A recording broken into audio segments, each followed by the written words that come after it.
Ibu-ibu sehat semua? Para suami bagaimana? Siap untuk disemangati menikah dan menikah? Siap? Saya nggak ngelihat sebelah sana lah, saya mau sini aja. Kayaknya penakut semua ini ya. Tapi insya Allah ini kajian ibu-ibu karena temanya dia surgamu dan nerakamu. Tapi nanti kita juga sampaikan suami seperti apa yang memang layak untuk menjadi taruhan surga atau neraka kita. Jadi para suami juga siap mendengarkan. Bismillahirrahmanirrahim. Kita mulai jamaah sekalian, ibu-ibu dan bapak-bapak yang dirahmati dan diberkahi oleh Allah Subhanahu wa taala.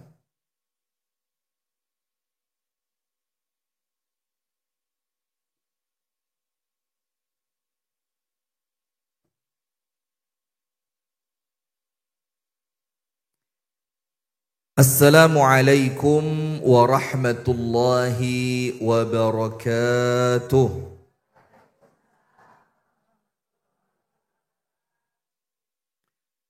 Bismillahirrahmanirrahim. Alhamdulillahi rabbil alamin. Wa sallallahu wa sallama wa baraka ala Sayyidina Muhammadin wa ala alihi wa sahbihi ajma'in. A'udzu billahi minasy syaithanir rajim. Ya ayyuhalladzina amanu taqullaha haqqa tuqatih wa la tamutunna illa wa antum muslimun. Allahumma anta rabbi la ilaha illa anta khalaqtani wa ana 'abduka wa ana 'ala 'ahdika wa wa'dika mastata'tu. A'udzu bika min syarri ma sana'tu. Abu'u laka bi ni'matika 'alayya wa abu'u bi dhanbi faghfirli fa innahu la yaghfiru adh-dhunuba illa anta.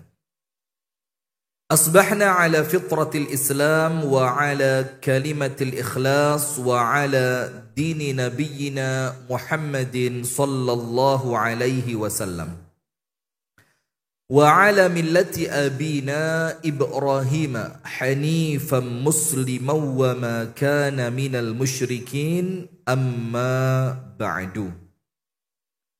Allahumma inna nas'aluka ilman nafi'an wa rizqan tayyiban wa amalan mutaqabbala. Allahumma 'allimna ma yanfa'una wanfa'na bima 'allamtana wa zidna ilman wa hudan wa taufiqan, amin ya rabbal alamin. Hadirin sekalian, ibu-ibu dan bapak-bapak jamaah majelis ta'lim Jumat berkah. Namanya barokah, Jumat barokah. Namanya ajaib ini. Di mana-mana itu khairun nisa, nisaul jannah, majelis ta'lim Khadijah, majelis ta'lim Miftahul Jannah. Ini Jumat barokah. Apa filosofinya apa? Oh, mulainya untuk mendapatkan keberkahannya hari Jumat gitu ya? Berbagi hari Jumat, Ustaz. Berbagi di hari Jumat. Mengumpulkan sedekah dari teman-teman dan kami berbagi di hari Jumat, Ustaz. Jadi menjadi nama majelis taklim Jumat barokah. Ya mudah-mudahan jadi berkah betulan ya. Amin ya rabbal alamin. Itu dalam Islam namanya tafaul. Tafaul itu sugesti positif dari sesuatu yang kita berikan. Misalkan kita ngasih nama anak kita itu Hamzah. Maka kita punya sugesti positif, dengan nama ini akan menjadikan anak kita seperti Hamzah bin Abdul Muttalib. Nah, itu namanya tafaul. Mudah-mudahan Allah jadikan penuh dengan keberkahan. Amin. Di Masjid Nurul Huda yang semoga kita bersama dirahmati dan diberkahi oleh Allah. Kemudian pemirsa Madani TV dimanapun Anda berada, pemirsa Sayap Dakwah TV dimanapun Anda berada, kemudian pendengar radio dakwah syariah 101,4 FM Solo dimanapun Anda berada, kemudian pendengar radio dakwah Islamiyah 107,7 FM Kota Malang dimanapun Anda berada. Alhamdulillah, puji dan syukur kita haturkan kepada Allah atas limpahan nikmat yang Allah karuniakan kepada kita bersama, sehingga di pagi hari yang penuh dengan keberkahan semacam ini Allah takdirkan kita untuk kemudian diberikan kesempatan, diberikan waktu, diberikan kemampuan, diberikan kesehatan untuk bisa duduk di suatu majelis ilmu yang insya Allah ciri orang yang Allah letakkan di majelis ilmu itu mencirikan bahwa orang itu oleh Allah diinginkan kebaikan untuknya. Man yuridillahu bihi khairan yufaqihu fiddin. Barang siapa yang oleh Allah diinginkan kebaikan untuknya, maka Allah akan menjadikannya mengerti ilmu agama. Plus majelis taklim semacam ini, jamaah sekalian, ini adalah sarana kita untuk merawat keimanan.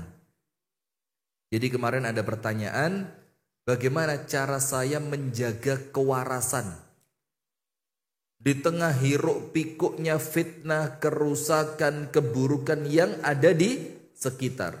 Salah satu kuncinya apa? Ya menjadikan akal pikiran tetap waras dengan mendengarkan tausiah-tausiah, dengan mendengarkan ilmu yang sumbernya jelas dari Al-Quran dan As-Sunnah. Itulah yang menjadikan kita tetap apa? Waras. Jadi walaupun orang mulai menganggap LGBT mungkin sebagian menganggap biasa, kemudian penyimpangan-penyimpangan dianggap biasa, tapi ketika kita senantiasa mendapatkan siraman-siraman Al-Quran dan As-Sunnah, maka kewarasan itu terjaga. Nah, maka salah satu di antara cara kita untuk mempertahankan keimanan, yo istiqomah duduk di majelis taklim. Karena apa? Salah satu tempat untuk mengistirahatkan hati yang mulai capek. Ada orang-orang itu yang capek bukan fisiknya, tapi apa? Capek pikirannya, capek hatinya, gampang baper. Nah, ini ibu-ibu banget ini. Gampang baper, gampang tersinggung, orang ngomong apa salah faham, orang pakai apa dikira pamer. Itu tandanya hati kita mulai lelah. Nah, tempat mengistirahatkannya ya majelis taklim semacam ini. Itu insya Allah menjadikan hati kita itu kembali tunduk, kembali menuju jalan yang Allah ridhoi, dan akhirnya capek-capeknya hati itu hilang. Maka kita bersyukur kepada Allah ketika Allah takdirkan kita duduk di majelis taklim semacam ini, dan kita berdoa semoga acara kita, niatan kita, apa yang kita lakukan, keberangkatan kita sampai nanti pulang, Allah catatkan semuanya sebagai ibadah. Amin ya rabbal alamin. Salawat beriring salam semoga tercurahkan kepada uswah kita, suri tauladan kita, Nabi besar Muhammad sallallahu alaihi wasallam, di mana Rasulullah itu bersabda, khairukum li ahlihi wa ana khairukum li ahli. Standar baiknya seseorang itu menurut Nabi Muhammad timbangannya, jadi standar orang itu dikatakan baik atau tidak itu bukan kepada teman, bukan kepada tetangga, bukan kepada murid, bukan kepada guru. Tidak hanya pada perkara itu. Tapi standar tertinggi untuk melihat Anda itu orang baik atau bukan, itu dilihat dari penilaian istri Anda terhadap Anda. Karena kalau di depan istri, udah gak ada jaim-jaiman ya. Jadi apa adanya kita itulah yang kita tampakkan di hadapan istri. Maka kalau kita bisa baik dengan apa adanya di depan istri kita, kok kita ya? Apa bahasa yang pas ya? Maka artinya Anda betul-betul orang yang baik, yang kebaikannya itu asli, bukan pura-pura, bukan lip sync, bukan sesuatu yang dibuat-buat. Nah, tapi sementara kalau orang baik sama temen, kadang-kadang hanya faktor takut diomongin pelit. Takut, iya. Anda kok kayak curhat banget sih? Ya iyanya gak usah kenceng-kenceng lah, saya tahu. Takut dibilang pelit, nanti takut dibilang begini, takut dibilang gak asik, takut dibilang gak seru. Akhirnya kalau sama temen berusaha apa? Membahagiakan terus. Tapi itu palsu. Nah maka sekarang lihat, kalau kita pengen tahu pada hakikatnya saya ini baik atau tidak, lihat bagaimana pendapat pasangan Anda tentang Anda. Kalau pasangan bilang kamu emosian, ya udah itulah kita.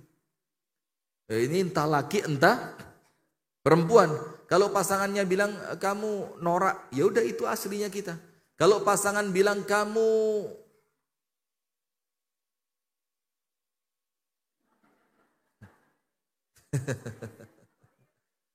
pelit, kayak ngomongnya kayak dari hati banget. Kalau pasangan bilang kamu pelit, ya itulah aslinya kita. Karena tidak ada penilaian yang paling jujur kecuali dari orang terdekat. Karena dia yang tahu kita apa adanya. Nah maka dengan itu Rasulullah mengisyaratkan kepada kita, orang yang terbaik di antara kalian adalah mereka yang mampu berbuat baik kepada pasangannya. Dan akulah, kata Nabi Muhammad, orang yang paling baik kepada pasanganku di antara kalian. Dalam hadis ini jamaah dan pemirsa sekalian serta pendengar, ada dua pesan penting. Pesan penting yang pertama, berbuat baiklah kepada pasangan. Itu nomor satu. Karena kebaikan Anda kepada pasangan itu menentukan baik atau buruknya Anda. Nomor dua, Nabi Muhammad mendeklir. Mendeklir itu apa?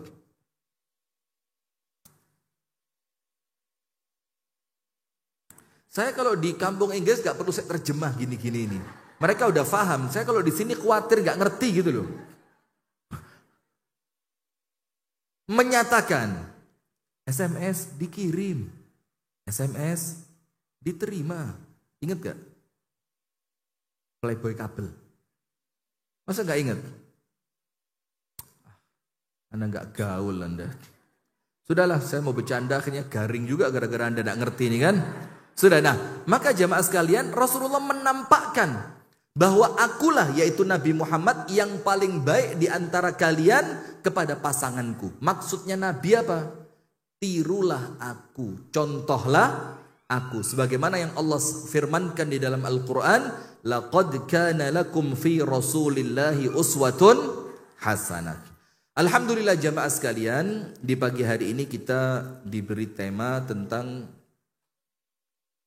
dialah syurga, bukan dan, yang tepat atau. Dialah syurga atau nerakamu. Ini diambil dari satu hadis Nabi. Ada seorang perempuan datang kepada Nabi Muhammad SAW. Kemudian perempuan itu menanyakan tentang permasalahannya. Setelah perempuan itu selesai dari apa yang dia tanyakan, perempuan ini mau pergi. Maka oleh Nabi Muhammad ditanya, alaki ba'lun, wahai ibu, apakah engkau memiliki suami? Maka ibu tadi menjawab, iya, saya punya suami.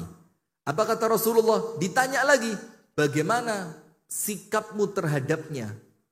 Dengerin bu jawabannya bu. Aku ikuti dan aku turuti semua yang dia mau. Coba kayak ibu-ibu Jumat barokah kan? Semua yang dimaui suami dituruti. Betul nggak ibu-ibu begitu kan? Sampai ketika suaminya mau nikah lagi silahkan. Aman pak, aman, tenang, tenang. Sabar dulu, ini pembukaan ini. Nanti kita gaspol. Nah sudah, ini perempuan bilang apa? Semua yang suamiku inginkan, yang suamiku minta, yang suamiku perintah, semuanya aku lakukan. Kecuali. Anda kok kecuali poligami maksudnya? Ya bukan itu. Kecuali ketika aku tidak mampu, maka aku memohon maaf kepadanya. Apa kata Rasulullah? Ajal, betul bu, memang begitu seharusnya. Kenapa begitu? Fa innahu huwa jannatuki au naruki. Karena dia yaitu suamimu, dialah surgamu atau nerakamu. Nah, jadi judul ini diambil dari hadis itu. Bagaimana Nabi Muhammad itu menunjukkan kepada kita semua bahwa surganya istri itu tentu setelah dia menikah itu bukan lagi terletak pada orang tuanya, tapi terletak pada bagaimana dia bersikap kepada suami. Pertanyaan pertama harus dijawab dulu. Kok istri terus sih? Kok kesannya suami enak banget ya? Harus ditaati. Istri harus menyenangkan ketika dipandang. Kalau diperintah harus nurut, harus taat. Suaminya kapan? Nah, begini Bu. Ketika muncul pertanyaan seperti itu, ini pertanyaan yang muncul dari seorang perempuan, seorang wanita, seorang istri yang tidak menjadikan akhirat sebagai orientasi kehidupannya. Sehingga dia tidak pernah ngerti kalau taat kepada suami itu mendatangkan kebaikan akhirat. Dia mikirnya dengan taat kepada suami tertindas. Dia memikirkan kalau saya harus senantiasa apa maunya suami, saya itu sedang dijajah. Saya tidak merdeka. Maka muncul istilah sekarang independent woman lah, segala macam lah. Tahu? Mana orangnya? Mana orangnya? Mau kita ceramain dia. Sampai muncul istilah independent woman lah. Perempuan yang bisa independen, tanpa suami dia bisa hidup. Tanpa suami dia juga tetap bisa eksis. Nah, karena apa? Karena dia tidak pernah tahu bahwasannya pengabdiannya kepada suami itu bentuk ketaatannya kepada Allah. Sehingga ketika dia lupa dari sisi ketaatan kepada Allah melalui suami, dia akan menganggap enak banget suami. Emang dia siapa? Ngasih apa? Emang dia sekaya apa? Seganteng apa? Akhirnya muncul transaksional. Kenapa begitu? Karena Anda tidak pernah menganggap suami itu jembatan Anda untuk masuk ke dalam surga. Nah, maka kami punya satu judul pengajian, itu udah dipotong sama teman-teman, udah diedit, dirapiin, jadi bercanda-bercandanya udah hilang. Itu tinggal dagingnya saja, tinggal isinya. Itu kapan harus berpisah dan kapan harus bertahan. Ini tausiah ini kami bikin khusus untuk banyaknya konsultasi atau curhat tentang perempuan yang gak kuat lagi dengan suaminya. Ustadz, saya harus cerai atau bertahan? Ada gak pertanyaan yang sama seperti itu di sini? Ada. Anda udah tua-tua, gak usah begitulah Bu. Udahlah ya, udah pasrah aja, pasrah, tenang, qanaah. Insya Allah nanti husnul. Udah gak usah mikir yang macam-macam, udah. Mau mikir apa lagi ya kan? Nah tapi ternyata ya kejadian. Mohon maaf ya, ini kita gak ngomong sesuatu yang sensitif lah. Karena usia itu terkadang sensitif. Nah tapi ternyata ada. Itu perceraian yang perempuannya itu usianya 62 tahun. Cerai. Dan tidak tahu wallah alam bagaimana ceritanya, tapi kejadian. Nah sudah, maka kami bikin judul tadi, memilih antara bertahan atau berpisah. Itu nanti silakan dicek. Yang salah satu inti yang kita sampaikan adalah apa?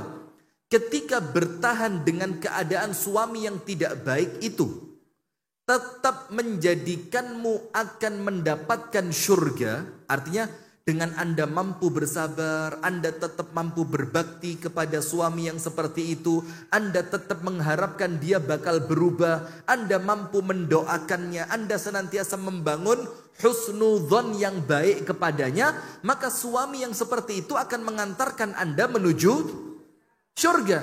Jadi kenapa milih cerai? Sakit. Mulai lebay. Sakit.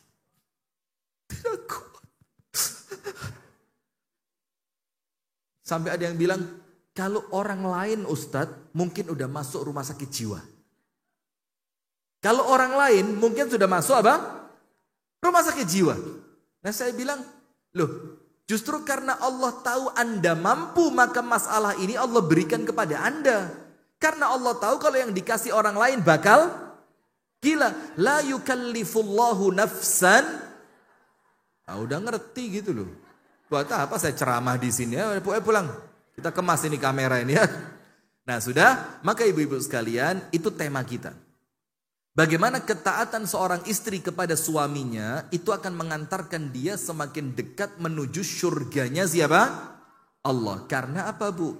Kita taat kepada suami sampai kapan sih Bu? Anda disuruh taat sama suami itu sampai kapan sih? Sampai kapan? Akhir cuma sampai meninggal saja. Kalau nanti ba'da sholat zuhur meninggal ya apa? Ya udah selesai. Cuma yang menjadikan terasa berat itu karena kita mikir umur kita masih panjang. Masih kurang 20 tahun sama orang ini. Tak ampun. Amit. Coba. Karena Anda dibisikin oleh setan seakan-akan usia Anda masih. Sehingga Anda merasa taatnya Anda kepada suami itu beban yang usianya masih lama. Padahal orang beriman itu Bu, salah satu cirinya apa? Itu orang yang memandang kematian senantiasa di depan matanya. Saya kemarin pengajian di Masjid An-Nur, Citayam. Saya dikasih souvenir. Wah keren, tasnya bagus. Kayak tas merek terkenal Herpes itu loh Bu. Tas. Apa? Yang tas mahal itu? Hermes. Kalau herpes apa? Pokok kayak tas mahal itu. Warnanya hitam. Kelihatan luarnya kayak terbuat dari kulit. Keren. Itu resletingnya bagus banget. Gede, kuat. Seneng saya. Pasti dia mau ngasih oleh-oleh buat istri saya ini. Mukena, gamis, cadar gitu kan. Udah datang perwakilan takmir. Ustadz ini kenang-kenangan dari kami. Perlengkapan jenazah. Langsung merinding saya. La haula wala quwata illa billah. Kok dikasihin sama saya? Kenapa gak dikasihin sama orang lain? Katanya, ini Ustadz sebagai bentuk kami perhatian kepada umat Islam. Siapa tahu dengan kain kafan dan semua perlengkapannya ini menjadikan orang Islam semakin ingat dengan. Tapi saya pikir ya gak gue juga kali ya Allah. Saya usianya baru 26. Lo masa disuruh cepet-cepet berangkat? Percaya ya 26? Gak percaya? Ya Allah lah, Anda sama Ustadz aja gak percaya, mau percaya sama siapa? Sudah, astagfirullahaladzim. Nah, maka ibu-ibu sekalian, itu yang kemudian perlu difahamkan. Bagaimana tentang ketaatan Anda kepada suami, itu gak lama. Karena maaf ya, antara dua. Kalau gak suami duluan, ya Anda duluan kan? Kalau suami yang duluan, alhamdulillah merdeka. Begitu. Itu orang yang ngomong sehidup semati. Bahkan ada itulah hikmahnya dalam Islam. Perempuan itu tidak dianjurkan ikut mengantarkan jenazah. Kalau sekedar ngomong boleh apa tidak? Boleh. Tapi tidak dianjurkan. Kenapa? Karena yang dikhawatirkan perempuan itu tidak mampu menjaga emosinya. Jadi ketika si suami dimakamkan, dia seakan-akan itu pura-pura, acting. Saya mau masuk. Kalau saya, biarin. Biarin. Saya mau ikut. Masuk, ikut. Silakan. Insya Allah gak lama keluar lagi kok itu. Acting aja, lebay. Aku mau ikut. Silakan. Mau satu lubang yang sama? Atau mau kita buatin di sebelahnya? Coba, ayo jujur. Yang kalau suaminya meninggal teriak-teriak saya mau ikut. Bener mau ikut gak? Pret. Anda tahu Siti Fatimah, putrinya Nabi Muhammad. Putrinya Nabi Muhammad itu ketika Nabi Muhammad sakit, itu kan yang merawat Siti Fatimah. Yang merawatnya, semuanya lah, bersihin keringetnya, segala macam sallallahu alaihi wasallam. Itu suatu hari ketika di rumahnya Ibunda Aisyah, Siti Fatimah sedang merawat ayahnya. Dan yang perlu tahu, Siti Fatimah itu usianya lebih banyak dibanding Ibunda Aisyah. Jadi dia lebih berusia.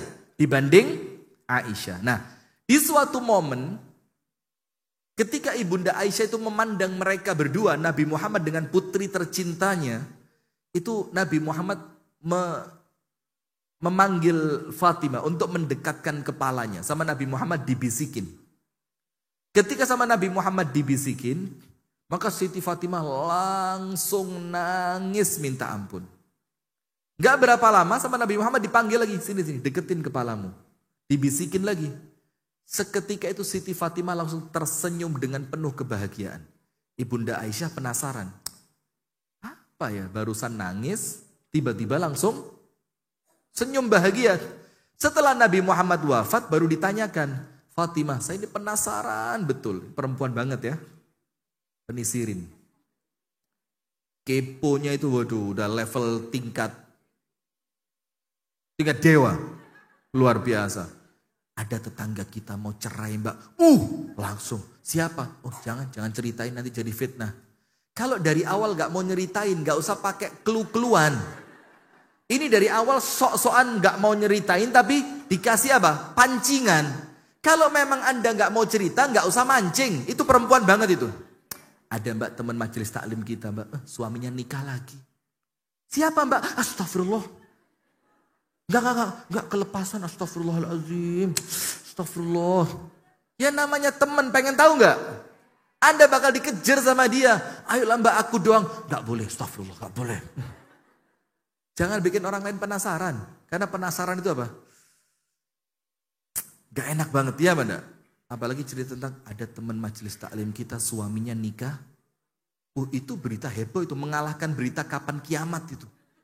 Serius, itu paling top buat ibu-ibu. Sudah. Nah, maka kemudian setelah Rasulullah wafat sama Siti Aisyah ditanya, sama Ibunda Aisyah ditanya, Fatimah, saya pengen tahu, kenapa engkau dibisiki pertama oleh ayahmu engkau menangis, dan ketika dibisiki yang kedua kalinya, ke telingamu engkau tersenyum bahagia.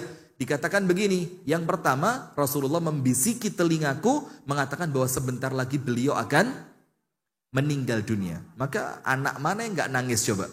Ya banda? Apalagi ini sosok seorang ayah yang kebaikannya maksimal, 100%. Kita, maaf ya normal lah orang tua kita kan manusia biasa ya. Yang orang tua kita tidak luput dari kesalahan saja, ketika mereka meninggal, sedih gak? Apalagi Siti Fatimah ditinggal oleh Nabi Muhammad manusia terbaik. Maka menangis. Itu kata Aisyah, Terus dibisiki yang kedua, engkau tersenyum karena apa? Karena Nabi Muhammad mengatakan, akulah di antara keluarganya yang pertama kali akan menyusulnya. Coba, bahagia dia. Karena apa? Akan segera menyusul siapa? Nabi Muhammad. Nah sekarang coba kalau ini di dalam kehidupan Anda. Orang tercinta Anda sebentar lagi mau meninggal. Aku mau mati. Tapi nanti kamu bakal nyusul pertama. Tambah kenceng nangisnya. Kenapa? Gak usah aja-aja. Mati sendiri aja udah kamu. Nah ini kalau Siti Fatimah tahu bahwa kematian itu adalah istirahat dari lelahnya dunia. Karena dia ngerti, maka dia mendambakan kematian itu. Nah sama seperti kita sekarang ketika dibilang suami itu adalah surga atau nerakamu. Maka ini cuma berpacu dalam melodi. Ketahuan umurnya Anda. Ini cuma kita ini sedang berpacu dengan apa? Ajal. Di mana kita ini ketika meyakini ajal kita tidak lama lagi. Maka orang kalau dikatakan begini bu. Misalkan ya jamaah ya bilang. Nanti hari ini tanggal berapa sekarang? 17. Tanggal 17 November, pas jam 12 siang kamu mati. Misalkan dapat berita begitu. Kira-kira sekarang yang Anda lakukan apa? Shopping? Makan sate Haris? Atau Anda mau jalan-jalan ke Dago? Atau Anda mau ke puncak? Mau ngapain Anda? Tobat, sholat, istighfar, ngaji, sedekah, minta maaf kepada orang-orang terdekat, kepada suami. Sampai ngomong, kamu perlu apa? Mau nikah lagi? Langsung 3, gak apa-apa. Ayo. Betul gak? Enggak. Kalau contohnya itu enggak ya, tapi kalau yang lain betul ya. Nah sudah, Itu menunjukkan apa? Menunjukkan kalau kita itu mendekati kematian, maka yang kita inginkan cuma akhirat, akhirat, akhirat. Sehingga pasti yang kita lakukan apa? Kebaikan. Begitu pula dengan suami, Bu. Begitu pula dengan istri, Pak. Ketika kita menganggap kematian itu dekat, maka kita akan melakukan yang terbaik untuk pasangan kita. Betul apa enggak ini? Nah, sehingga kenapa berbakti kepada suami, bertanggung jawab kepada istri, menyenangkan untuk pasangan kita masing-masing itu kenapa terasa berat? Karena kita menganggap ini masih berjalan dalam waktu yang akan panjang. Sehingga, jadi masih 5 tahun lagi sama orang ini. Minta ampun. Tapi coba, nanti siang dia meninggal. Kira-kira apa yang Anda lakukan kepada orang yang nanti siang mau meninggal? Pengen apa? Mau dibuatin apa? Maunya apa? Kan begitu. Nah, bayangkan seperti itu, Bu. Dan jangan dianggap berbakti kepada suami itu beban. Nah, sip. Sekarang kita mulai yang pertama. Suami seperti apa yang layak untuk ditaati? Kan? Itu pertanyaannya ibu-ibu banget kan? Itu kan yang Anda mau kan? Tunggu dulu Ustadz. Suaminya seperti apa dong? Kan begitu mesti. Ketika kita bilang taat kepada suami mendatangkan surga, taat kepada suami mendatangkan ridhonya Allah, taat kepada suami akan mendatangkan cinta dan kasih sayang dari Allah, ampunan dari Allah. Lalu pertanyaan yang masuk pertama pasti apa? Tunggu dulu Ustadz. Suami seperti apa yang kita harus? Nah sekarang Anda buka dalam surah An-Nisa. Surah An-Nisa. Ayat berapa ibu-ibu yang dirahmati oleh Allah? Ayat yang ke-34. Surah An-Nisa pada ayat yang ke-34. Allah Subhanahu wa taala berfirman, Ar-rijalu. Apal, Masya Allah. Ketahuannya kalau orang pengajian ya, ini riak semua kan? Pamer, ujub, sombong. Astaghfirullahaladzim. Nah, memang ini ayat yang sering dibaca ya, sehingga kita akrab di telinga. Ar-rijalu qawwamuna 'alan nisa. Laki-laki itu pemimpin untuk para wanita. Maksudnya laki-laki di sini adalah suami, yang dimaksudkan 'alan nisa adalah istri. Berarti makna qawam di sini Pak harus benar dulu. Apa sih arti pemimpin di dalam makna qawwamuna? Apa Pak? Ini tawadhu semua saya tahu. Jadi dia pura-pura nggak tahu aja biar ustadznya kelihatan keren gitu. Luar biasa. Terima kasih jazakumullah khairat. Saya suka jamaah yang model begini, saya suka gitu. Jadi kelihatan materi saya itu kayak keren banget karena jamaah nggak ada yang tahu. Padahal mereka bilang, sok tahu loh. Saya udah tahu dari kemarin. Gini. Qawwama, ar-rijalu qawwamuna 'alan nisa itu dari kata qawim. Qawim itu apa? Lurus. Maka salah satu di antara makna ar-rijalu qawwamuna 'alan nisa itu seorang laki-laki yang punya tugas apa? Meluruskan. Yang diluruskan apa? 3. Dirinya, istrinya, termasuk anaknya, dan rute arah kompas rumah tangganya. Jadi gak lucu. Kalau laki-laki ketika marah kepada istri ngomongnya, Ar-rijalu qawwamuna 'alan nisa. Gak ngerti kamu ayat itu ya. Maka ngaji sana ke majelis taklim Jumat Barokah. Biar pinter gitu. Dalam keadaan ketika ditanya, apa makna qawwamuna 'alan nisa? Yo, marah. Ini kan gak connect namanya. Nah, makna ar-rijalu qawwamuna 'alan nisa salah satu maknanya itu qawim. Qawim itu lurus, maka qawwamuna itu artinya meluruskan. Dan yang diluruskan pertama kali siapa? Diri sendiri. Kalau kita nggak ngerti arah, mana mungkin kita ngajak orang untuk diarahkan? Setuju ibu-ibu? Maka para suami itu gitu Bu. Jangan gampang-gampang diatur suami Bu. Bantahlah sekali-sekali. Ya biar tahu bagaimana rasanya neraka itu seperti apa gitu ya. Ini pengajian kok semakin ngawur gini ya. Nah maka tidak mungkin dia akan mengarahkan kalau pada awalnya dia tidak mengerti arah. Maka meluruskan diri. Nah itu nanti Pak ada kaitannya dengan ayat potongan ayat berikutnya. Nanti tapi pelan-pelan. Satu ayat dulu kita bahas. Meluruskan dirinya. Yang kedua, anak dan istrinya. Ayatnya apa? Ya ayyuhalladzina amanu qu anfusakum wa ahlikum naro. Dalilnya yang lain apa? Hadis Nabi yang mengatakan perempuan itu tercipta dari tulang rusuk yang lurus. Oh bengkok? Udah diganti hadisnya. Anda ngaku loh kalau Anda ini bengkok. Perempuan tercipta dari tulang rusuk yang bengkok. Rasulullah mengatakan wa fa inna a'waja ma fi dhila'i a'lahu. Yang paling bengkok dari perempuan itu adalah yang bagian yang paling atas. Apa yang paling atas? Ya bukan kepala. Maksudnya apa? Akalnya. Jadi mainnya itu akal yang bengkok tapi dia menganggap dirinya benar. Nah, maka Rasul mengatakan apa? Fa in dhahabta tuqimuhu kasartahu. Kalau kamu meluruskannya dengan cara yang keras, engkau akan mematahkan. Mematahkan itu menurut para ulama menceraikan. Itu kalau meluruskannya dengan cara yang keras. Tapi kalau tidak kamu luruskan, lam yazal a'waj, dia akan semakin bengkok. Maka Rasulullah mengatakan istausu bin nisa'i khaira. Maka dengan itu luruskan, nasihati istri kalian dengan cara yang terbaik. Nah itu makna qawwamah, meluruskan istri dan anak. Yang ketiga, meluruskan arah orientasi rumah tangga. Ini rumah tangga kita mau kemana? Banyak orang bu gak ngerti. Ini anak mau kita ajak kemana? Ini rumah tangga kita tujuan planning akhirnya apa? Kalau bahasa orang sekarang, goalnya apa? Walaupun kemarin kalah 4-0. Lawan mana kemarin? Astagfirullah. Saya kalau ingat langsung mood saya hilang lagi. Ayolah Pak Erick Thohir, ayo Pak Erick. Beli aja itu yang mahal-mahal, semua beli aja semua itu. Siapa yang lagi mahal sekarang siapa? Siapa? Martin Paes. Pas, itu orang kampung kami, kampung Inggris Pari.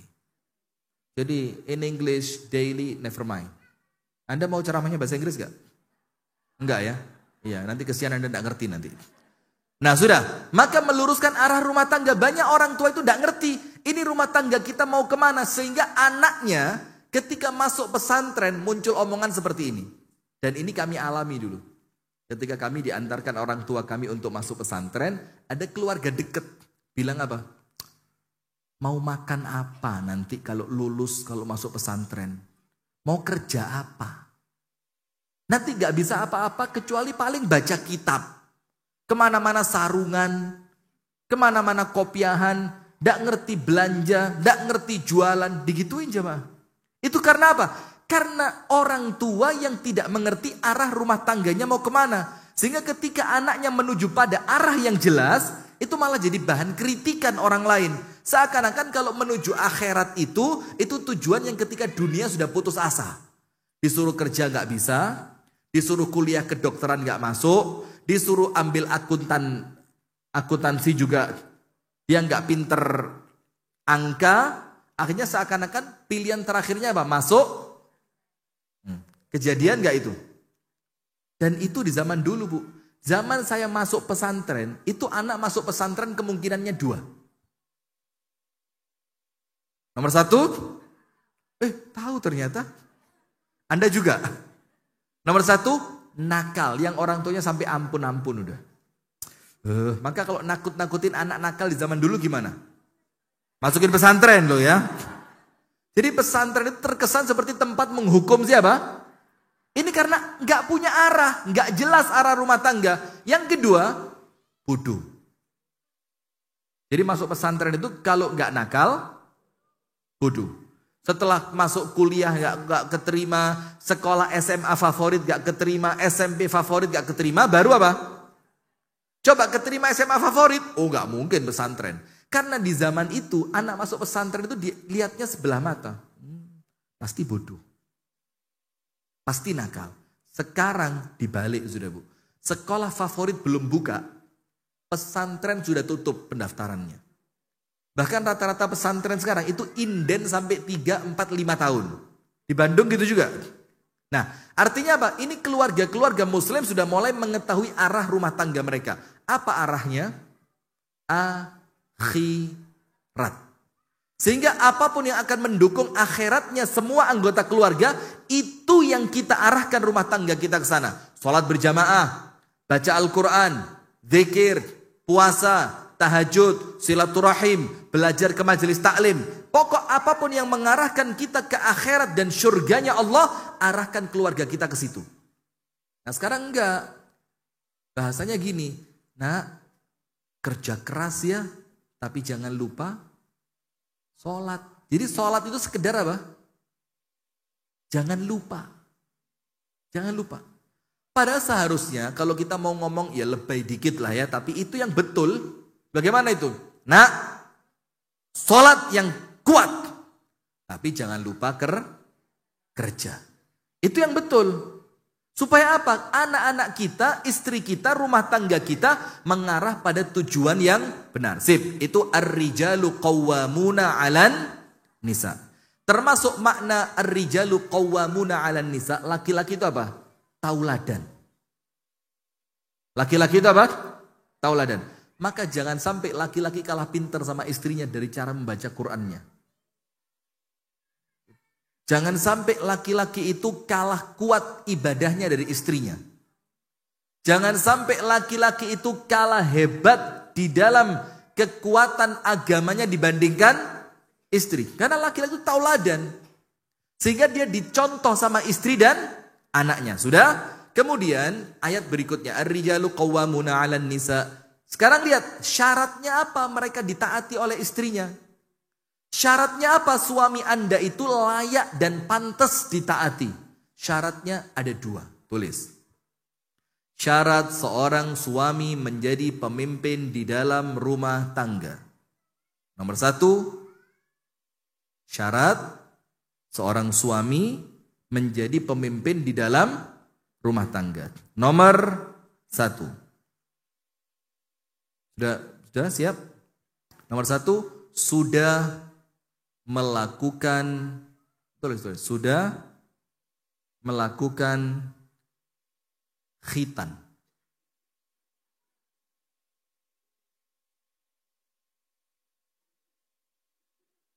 Anda tulis? Anda tulis? Ya keterlaluan kalau Anda tulis ya. Syarat pertama, memiliki kelebihan. Itu tadi coret aja, bercanda aja itu. Syarat pertama apa? Memiliki kelebihan. Ayatnya apa Ustadz? An-Nisa 34. Apa ayatnya? Bima faddalallahu ba'dahum ala ba'dhin. Karena Allah memberikan kelebihan kepada laki-laki dibandingkan perempuan. Wis, itu nomor 1. Sekarang ditambahi lagi. Kelebihannya berupa apa? Ayo. Kelebihannya berupa apa? Masya Allah Ustazah. Saya jadi mau ngomong apa jadi bingung sekarang. Udah Anda jawab sih. Seharusnya pura-pura gak tahu lah. Biar saya seneng gitu. Jauh saya dari Jawa Timur Ustazah. Nomor 1. Kelebihan secara ilmu. Kenapa dia harus punya kelebihan ilmu? Karena dia bos. Dia apa? Bos. Bos itu tidak boleh kalah ilmu dengan bawahannya. Kalau dia kalah ilmu dengan bawahannya, bawahannya akan naik. Bosnya dijadikan bawahan. Lah serius ini. Nah ilmu di sini, ilmu tentang rumah tangga. Ilmu tentang anak, ilmu tentang ibadah, ilmu tentang agama. Itu harus lebih tahu dia dibandingkan siapa? Istri. Kelebihan yang kedua, ibadah. Masya Allah. Nomor 1 apa? Ilmu. Nomor 2, ibadah. Maka seorang suami ibadahnya harus kuat. Saya mau tanya sekarang. Ibadahnya Nabi Muhammad dibanding istrinya lebih kuat siapa? Jujur, lebih kuat siapa? Nabi Muhammad. Coba laki-laki, Anda sama istri bagus mana Pak ibadahnya? Istri ya, dengan senang hati Anda mengatakan itu istri. Jagoan istri saya. Nah gak boleh. Saya kasih dalilnya. Begini Bu. Nabi Muhammad itu rata-rata, kalau diambil rata-rata ya, dan kita pakai jam seperti jam kita, itu bangun tahajudnya jam berapa? Kalau pakai jam kita dan diambil rata-rata, ya pernah kurang, pernah lebih dikit, tapi diambil rata-ratanya jam berapa? Tengah malam.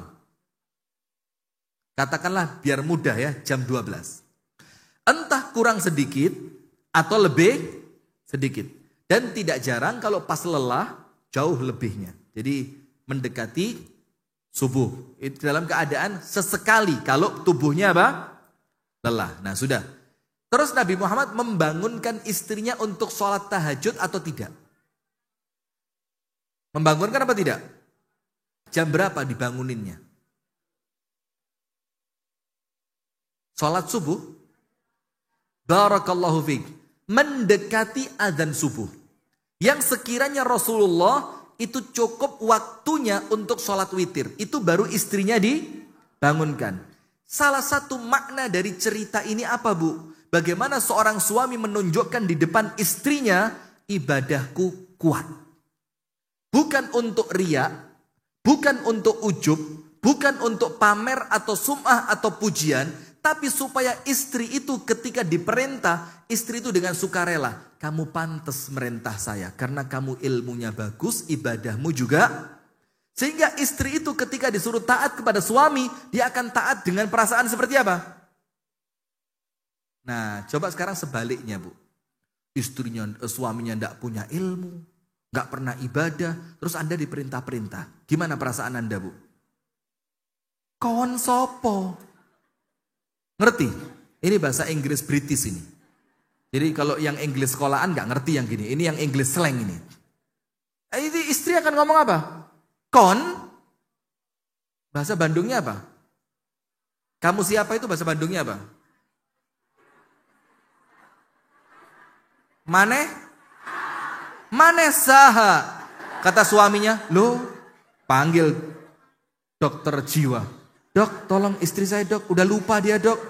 Saya suaminya ditanya, kamu? Nah, akhirnya Anda masuk di mana di sini RSC. Nah sudah Bu. Nah maka suami menjadi qawwamuna 'alan nisa, pemimpin yang istri itu akan sukarela mentaati Anda ketika Anda punya satu kelebihan. Kelebihannya ada dua, ilmu dan ibadah. Nomor dua, apa yang menjadikan suami itu betul-betul pantas menjadi pemimpin? Supaya kita nggak kesannya ngalah-ngalahin perempuan terus. Maka suami pun harus digembleng. Biar suami itu pantas jadi pemimpin. Wabima anfaqu min amwalihim. Itu tetap An-Nisa 34. Wabima anfaqu min amwalihim. Karena suami membelanjakan sebagian. Ingat, kata sebagian Pak. Maka jangan uang semuanya dikasihin istri. Tidak sesuai syariat. Tidak sesuai syariat. Mana yang uangnya dipegang istri semua? Angkat tangan, angkat tangan. Nanti saya suruh angkat kaki Anda. Kok enggak laki banget ini? Laki-laki itu semuanya. Aduh, kayak salah tempat pengajian saya. Laki-laki itu kalau duitnya dipegang istri itu bodoh mendadak. Dia mau keluar sama temennya. Kalau bahasa Jawanya, uwun uwie, minta duitnya dong, jaluk sangu. Terus sama istrinya dikasih 5.000, nggak cukup, udah cukup, mau ngapain lebih banyak? Jadi nggak punya wibawa. Kenapa? Karena uang dipegang. Coba uang dipegang suami. Oh, laki-laki kalau pegang duit ya apa Pak?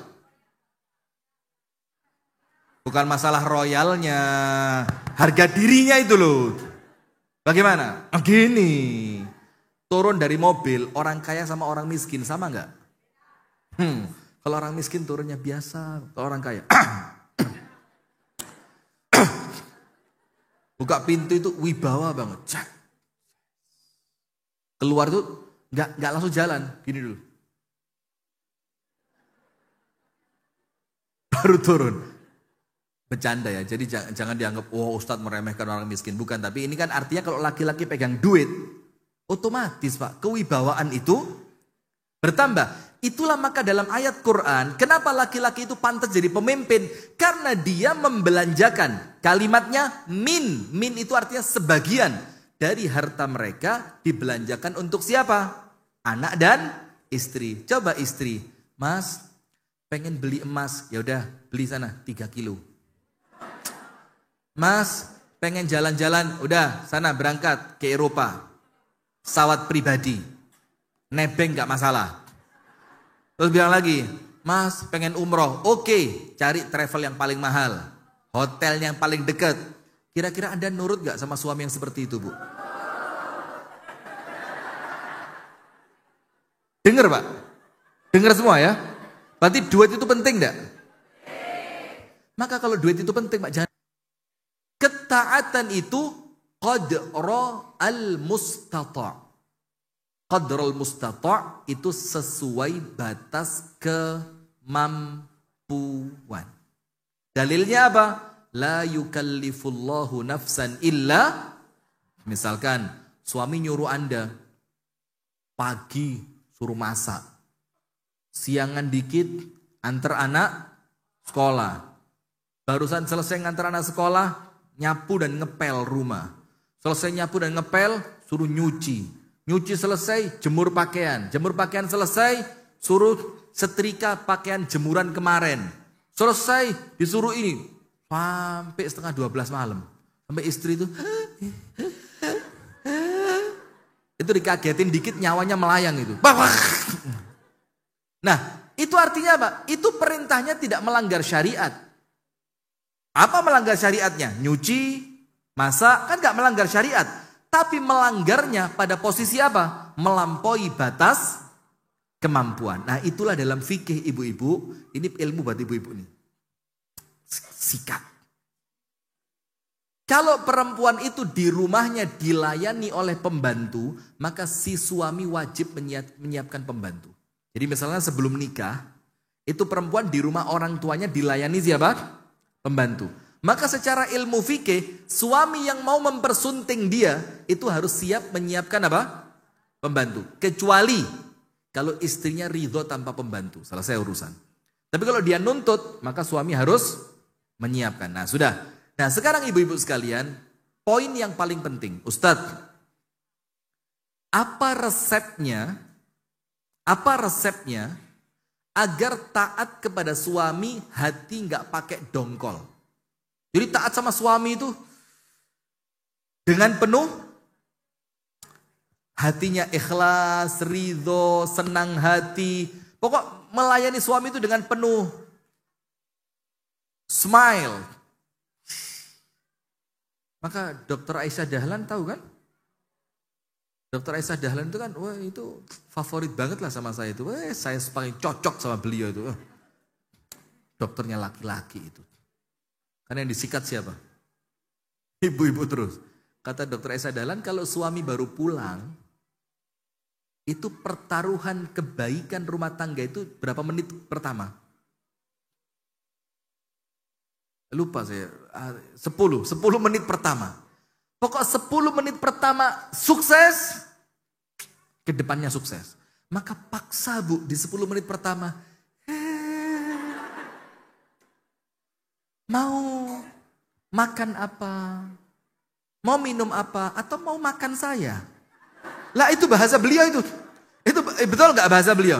Nah itu kalau perempuan betul-betul nurut sama Dr. Aisyah Dahlan, Pak insya Allah urusan rumah tangga beres lah Pak.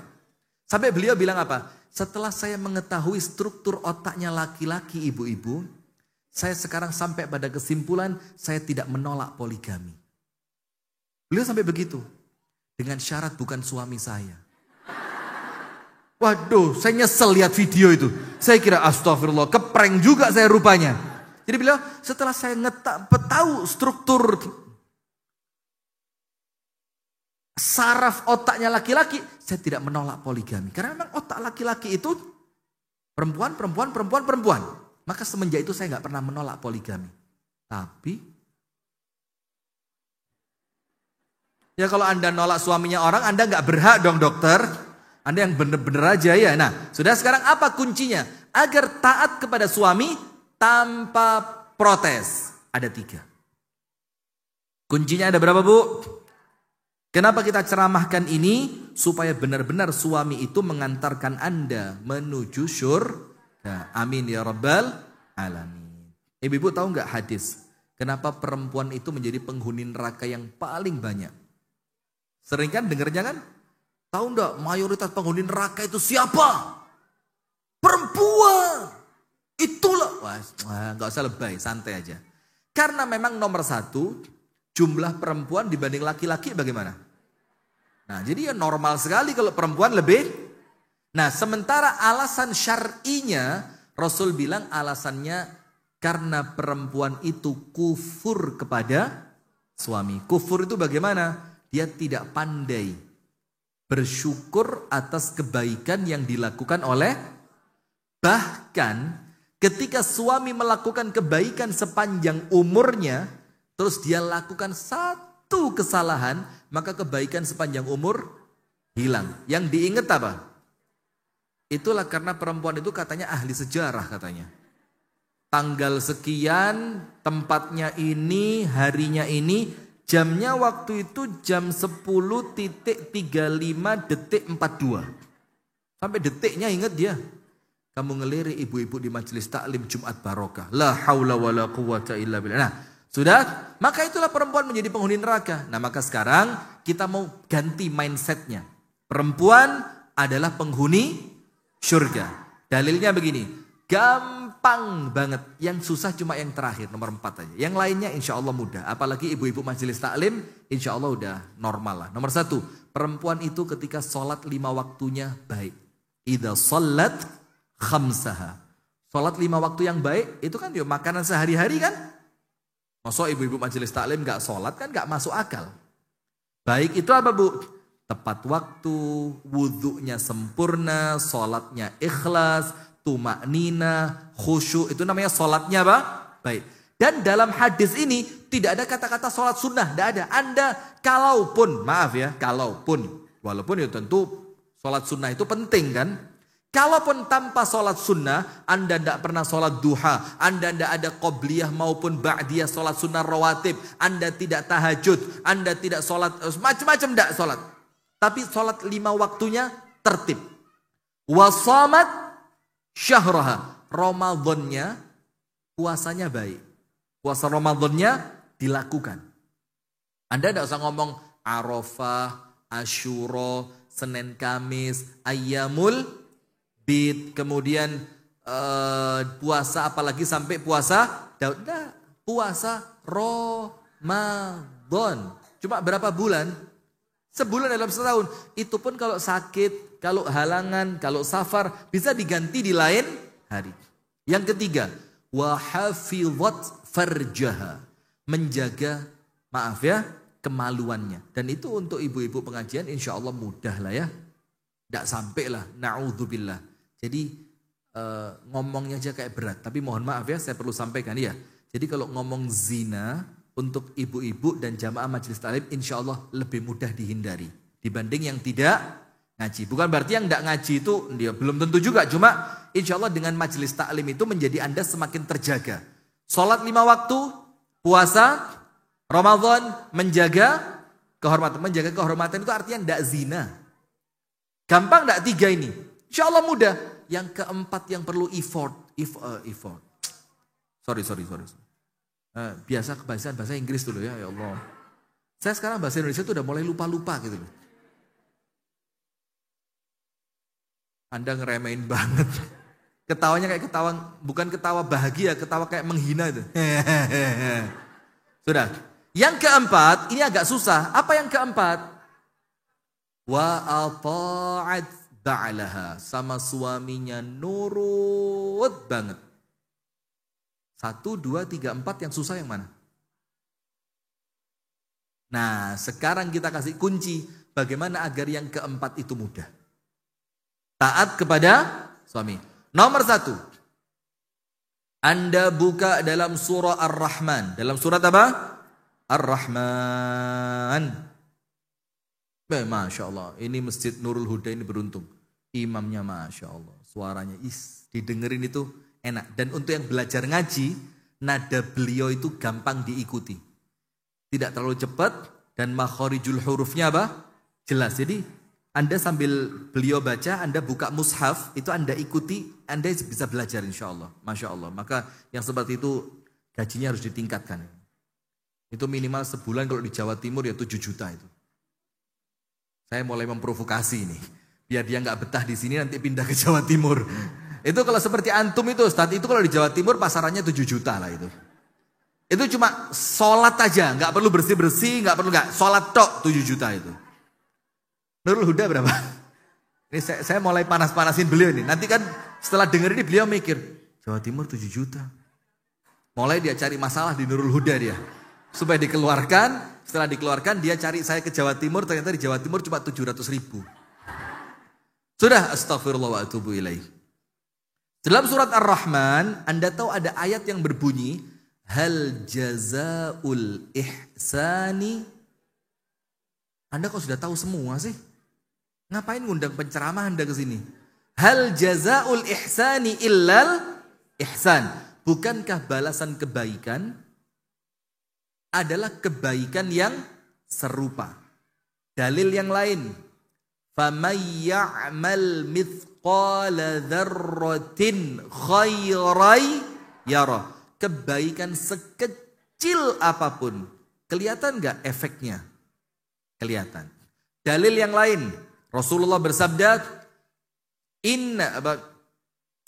al-jaza'u min jinsil amal. Dalam hadis Nabi, balasan sesuai dengan perbuatan. Dalam ucapan yang lain, kama tadinu tudan. Sebagaimana engkau berbuat, engkau akan dibalas sebagaimana perbuatanmu. Nah, itu poin pertama, Bu. Sehingga begini, ketika Anda mau berbuat baik kepada suami, jangan Anda berpikir, enak banget dia. Emang dia siapa? Ngasih apa sama saya? Ganteng juga. Standar banget. Dibilang tampan enggak, dibilang jelek kok ya keterlaluan. Nah udah, maka jangan ada perasaan seperti itu. Anda pikirkan apa? Kebaikan ini adalah tanamanku yang akan aku panen di suatu hari. Karena apa? Anda yakin, kalau saya baik, Allah pasti balas kebaikan. Hal jazaul ihsani illal ihsan. Dan itu tidak mungkin pernah berubah. Sehingga kebaikan istri di dalam taatnya kepada suami, itu pasti berbuah kebaikan. Sehingga ketika Anda berbuat baik kepada suami, Anda jangan menganggap mengenakkan suami. Anda anggap apa? Saya sedang mengenakkan diri saya. Karena apa? Ketika saya mampu melakukan kebaikan, saya tinggal menunggu kebaikan apa yang akan Allah berikan untuk saya. Sehingga Anda sedang baik kepada siapa? Itulah kenapa dalam Al-Quran orang yang pelit, pada hakikatnya dia pelit untuk siapa? Sementara orang baik, in ahsantum, waduh sudah tahu semua di sini ternyata. Ya Allah, Bu Suci, berikutnya tidak usah kesini lagi saya.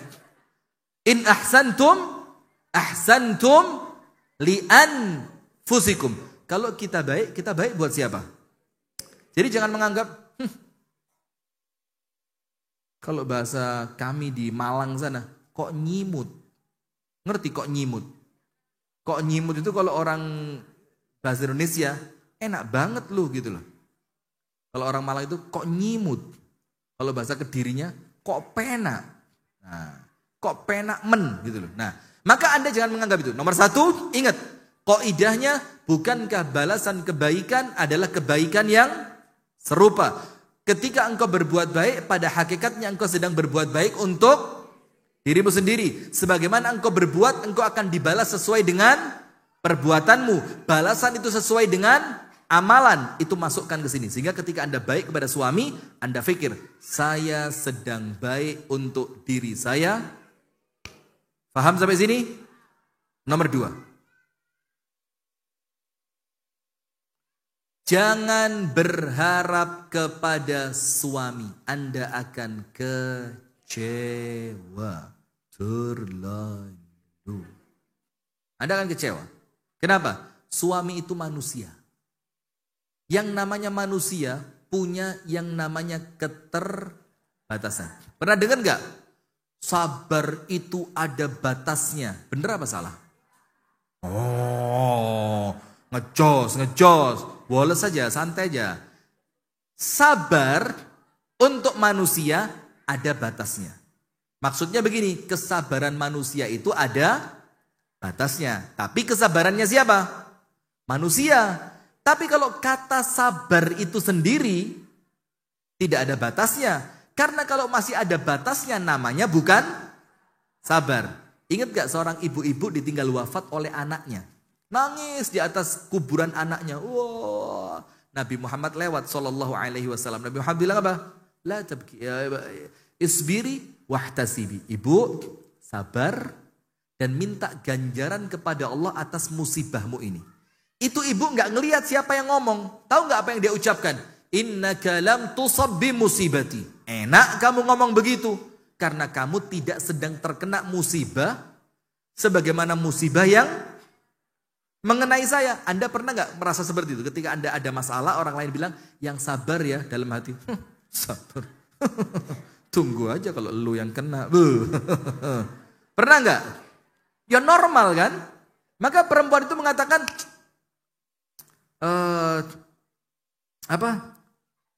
perempuan itu mengatakan, kamu tidak sedang terkena masalah seperti masalah yang mengenaiku. Apa yang terjadi? Rasulullah tidak ngotot, Bu. Rasulullah tidak, kamu tidak tahu yang ngomong siapa? Neraka, Nabi. Gak ngotot. Kita ini ceramah sekarang kebanyakan ngotot. Karena kita itu ingin orang ikut sama kita, bukan ikut sama agama. Jadi seakan-akan kita itu agama. Kalau orang tidak nurut sama kita, seakan-akan dia nggak nurut sama. Tenang aja, ente bukan siapa-siapa. Jadi nggak usah sok. Jadi ustadz, penceramah, mubalek, dai, biasa saja. Woles, nggak usah ketika ada orang protes, ada orang nggak cocok merasa. Kayaknya nantang neraka kamu ya. Nggak ada begitu, nggak ada. Sudah, maka Rasulullah pergi. Setelah Nabi Muhammad pergi, apa yang terjadi? Salah seorang sahabat mengingatkan perempuan itu, Bu, tahu nggak yang ngomong barusan siapa? Ibu itu bilang dengan ketusnya kan, perempuan kan, ya nggak tahu lah, kan saya nggak lihat. Ini ibu-ibu Nurul Huda banget ini, nggak tahu lah, saya kan nggak lihat. Kata sahabat tadi, innahu Rasulullah, itu yang ngomong barusan, itu Rasulullah. Wait, Rasul, what? Langsung panik itu perempuan. Dibersihin air matanya, dibersihin pakaiannya. Dia berdiri, dia datang ke rumahnya Nabi Muhammad. Diketok, tok, tok, tok, tok. Nabi Muhammad buka. Ada apa? Ya Rasulullah, al-ana asbir. Ya Rasul, sekarang saya sabar. Apa kata Rasul? La innaki lan tasbirin. Kamu tidak sabar. Kenapa? Innamas sabru inda sadmatil ula. Karena sabar itu ketika hentakan yang pertama. Ketika hentakan yang pertama Anda teriak, terus dia bilang 3 hari lagi bakal sabar. Nah, itu bukan sabar. Nah sekarang kita kembali. Yang kedua, jangan berharap kepada suami. Contoh begini Bu, contoh. Berharapnya kepada siapa? Allah. Yang Allah itu tidak akan pernah mengecewakan. Setuju? Anda suami mau berangkat kerja. Anda tahu kesukaan suami ini nasi goreng telur mata keranjang. Nasi goreng telur mata sapi. Udah buatin. Dia istri bangun lebih pagi, istri ngecek bahan-bahan di lemari es. Kalau bahannya kurang dia berangkat cepet-cepet ke pasar hanya untuk menghidangkan makanan kesukaan suami sebelum suami berangkat. Coba effortnya gede gak? Dia masak dengan penuh cinta, apinya gak kegedean, gak kekecilan, biar nasinya gak terlalu gosong. Setelah selesai dicicipin opas segala macam, dikasih potongan timun di atasnya, dikasih hiasan tomat dipotongin, ditaruh di sampingnya, dikasih sedikit di ujungnya daun kecubung. Dikasih di ujungnya sedikit daun seledri segala macam, selada yang bagus, di atasnya ditambahin bawang goreng. Itu pun ngasih bawang gorengnya nggak gini Bu, gini. Kasih bawang goreng sama dia. Udah sip, penuh cinta. Ditutup pakai tudung saji. Udah sip. Terus ketika suami mau berangkat kerja, Anda bilang, apa tadi panggilannya kalau Bandung? AA. A, nasi gorengnya udah siap. Suami tanpa sedikit pun ekspresi, ngomong apa? Maaf, di kantor ada meeting pagi, saya khawatir telat. Cek, pergi.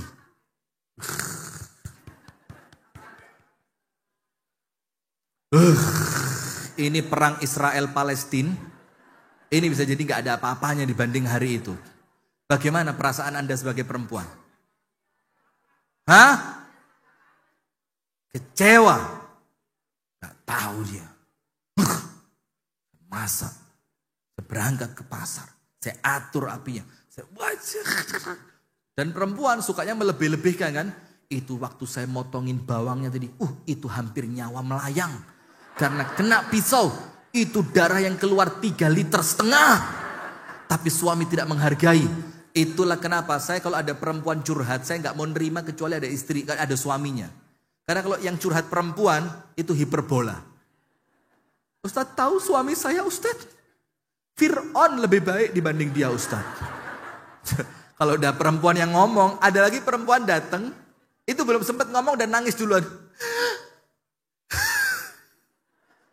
Saya lihat, astagfirullahaladzim, kayaknya berat banget masalahnya. Nah sudah kan? Apa perasaan Anda ketika makanan yang Anda bikin dengan penuh cinta, effortnya luar biasa, ternyata gak disentuh sedikit pun sama suami? Kecewa, normal gak? Anda tahu penyebab kecewa itu apa? Karena Anda berharap dari suami bukan berharap kepada Allah. Ketika Anda berharapnya kepada Allah, ketika Anda memasak karena Allah, untuk Allah, maka suami makan ataupun tidak, pahalanya oleh Allah sudah dicatat. Ketika suami tidak makan, Anda alhamdulillah. Alhamdulillah. Suami keren. Buka tudung saji. Tambahin remetan emping. Itulah kenapa istri setelah menikah badannya langsing.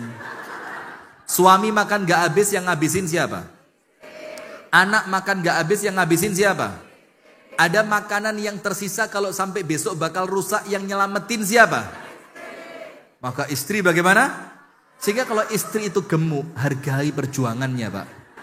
Hargai, dia gemuk bukan karena sesuatu yang jelek, tapi bagus ibu-ibu ceramah saya ya, Masya Allah.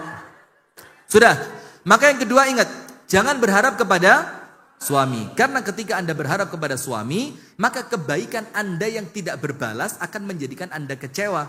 Akhirnya besok Anda nggak berbuat baik lagi. Anda akan mengatakan apa? Kemarin saya buatin nggak dimakan.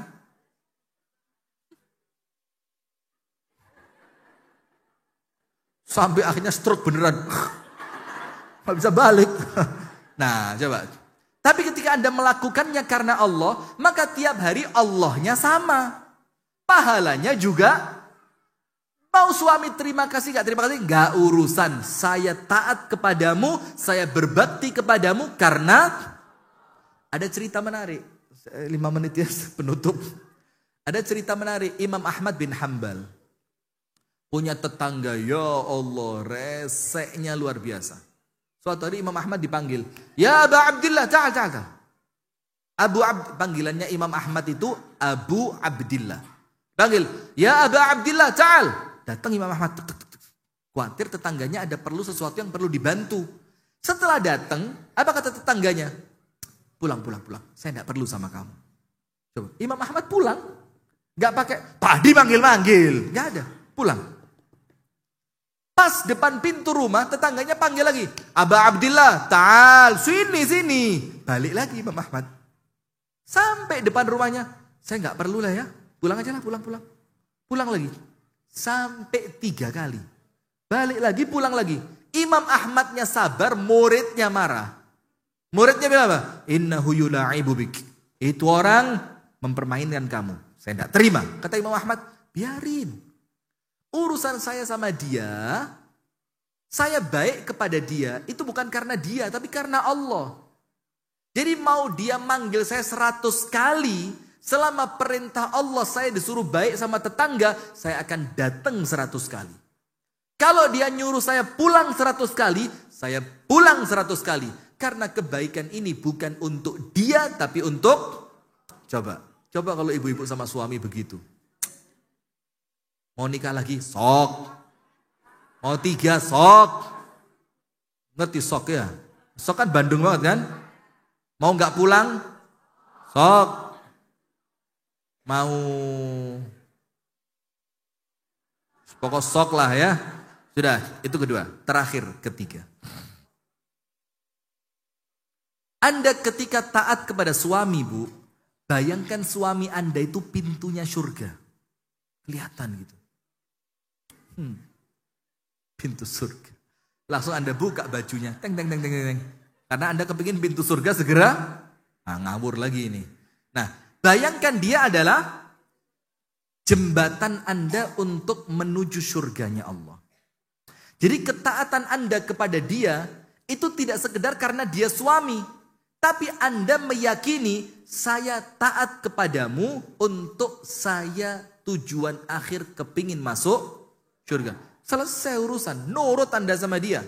Nomor 1 tadi apa? Nomor 1, ketika Anda baik kepada suami, pada hakikatnya Anda sedang menanti kebaikan untuk diri Anda. Hal jazaul ihsan in ahsantum. Sip.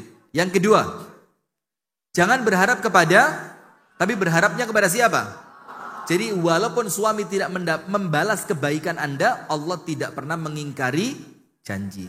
Dan nomor 3, bayangkan suami itu adalah jembatan untuk Anda masuk ke dalam surga. Sehingga apa, Bu? Ketika Anda taat kepada suami, Anda itu betul-betul seperti sedang menuju rutenya surga. Semakin Anda taat, Anda semakin dekat menuju surga. Barakallahu fikum, itu yang dapat kami sampaikan. Semoga ada manfaatnya. Kurang dan lebihnya saya mohon maaf. Silakan ibu-ibu sekalian, kami kembalikan ke MC apabila ada pertanyaan yang ingin disampaikan. Falyatafaddal mashkuran ma'jura. Alhamdulillah Ustadz, terima kasih untuk ilmunya hari ini. Ibu mohon izin karena waktu kita sangat terbatas, saya punya beberapa pertanyaan di sini. Mungkin tidak bisa menjawab atau menanyakan semua pertanyaan ya Ustadz ya. Di sini ada dimulai dari satu pertanyaan awal ya Ustadz. Dianggap agak urgent karena butuh jawaban Ustadz. Bagaimana jika seorang suami lebih tunduk patuh kepada orang tua dan adik iparnya yang tersinggung dengan status yang dibuat oleh istri, padahal status itu tidak ada maksud menghina. Bahkan dari kasus sepele ini, akhirnya suami memilih meninggalkan rumah dan membela keluarganya. Padahal status istrinya adalah pejuang kanker dan sedang dalam proses perceraian. Karena sebetulnya sang istri sudah ikhlas memilih melepaskan suaminya yang memilih keluarganya. Di samping itu sang istri merasa pernah tersakiti hatinya karena beberapa kali dihina oleh ibu mertua. Jadi di sini nyambung dengan keluarga dari suami dan ibu mertua. Namun di sisi lain ada seorang ibu juga Ustadz yang menanyakan bagaimana pendapat Ustadz tentang seorang anak laki-laki yang bertanggung jawab kepada istri dan anaknya tapi kurang memperhatikan kepada ibunya. Sip. Selain itu masuk. Nanti ada lagi mungkin itu dulu. Itu dulu ya. Terima kasih. Baik, begini ibu-ibu sekalian. Ini saya jawab singkat, padat, jelas. Nomor 1 mengenai kankernya. Saya udah kira-kira setahun yang lalu dapat berita banyak teman, keluarga dekat, kerabat, jamaah itu yang tidak ada angin, tidak ada hujan, tiba-tiba datang ke dokter stadium 4. Ada yang stadium 3. Macam-macam. Akhirnya berita tentang kanker itu menjadi berita yang kemudian scary. You know scary? Scary, begitu menyeramkan, angker, menakutkan. Akhirnya saya bikin video singkat.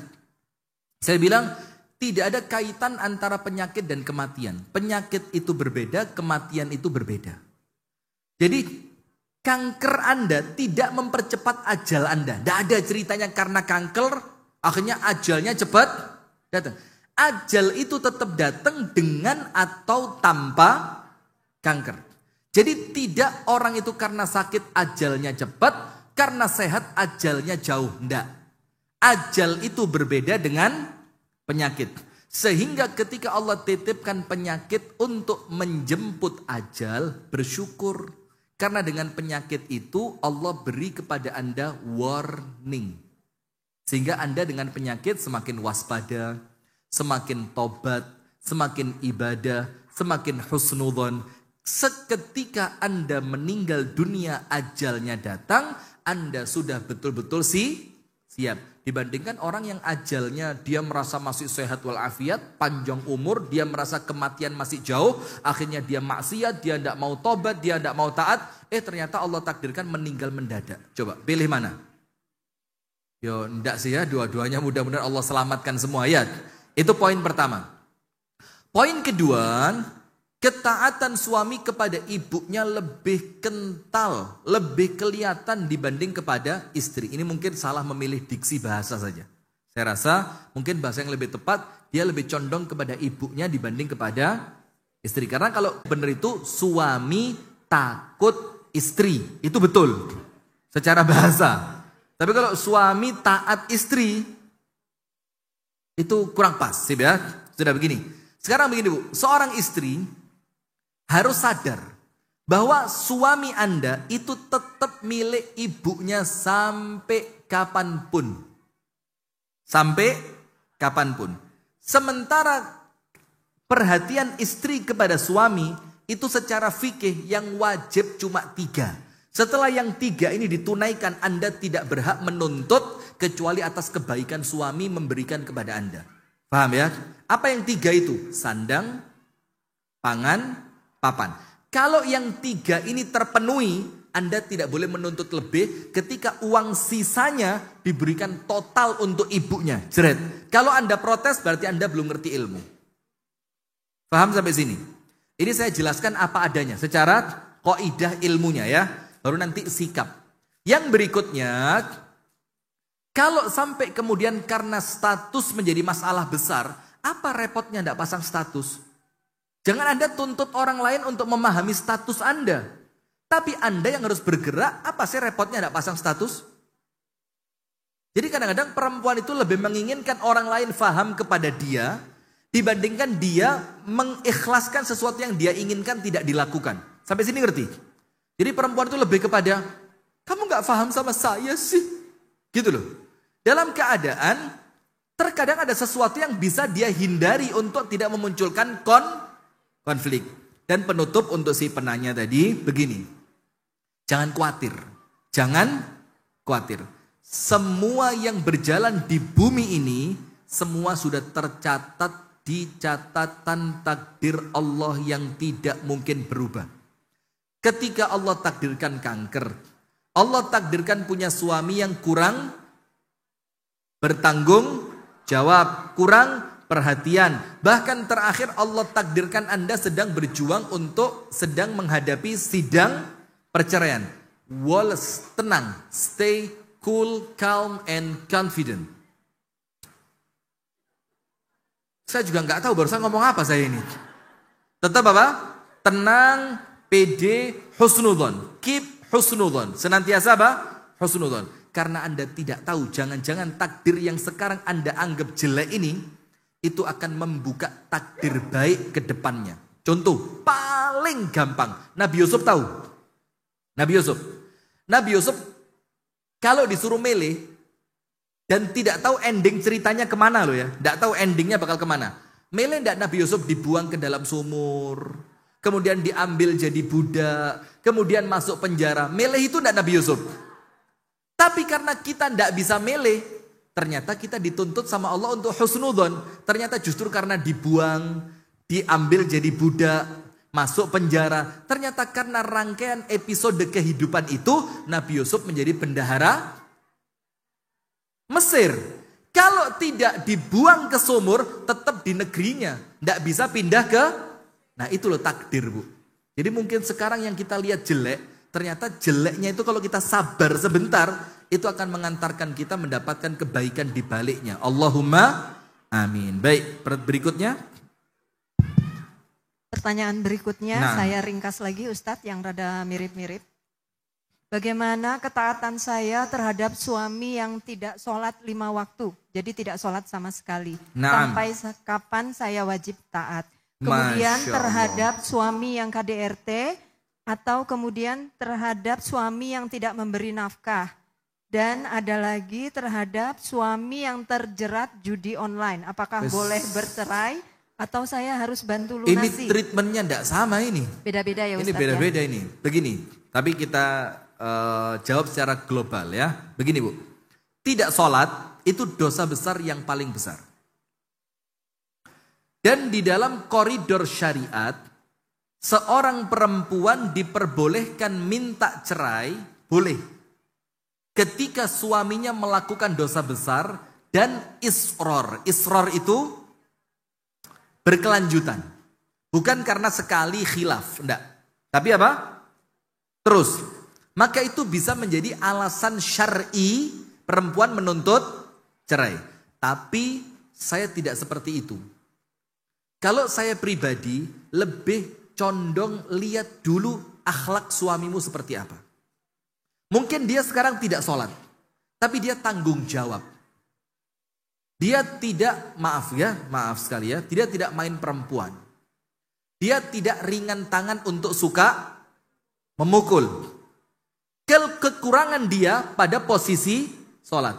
Maka pada posisi itu saya lebih sarankan Anda untuk mendampingi dia agar dia sadar dan kemudian sholat. Karena apa? Dia sudah punya bibit kebaikan yang lain.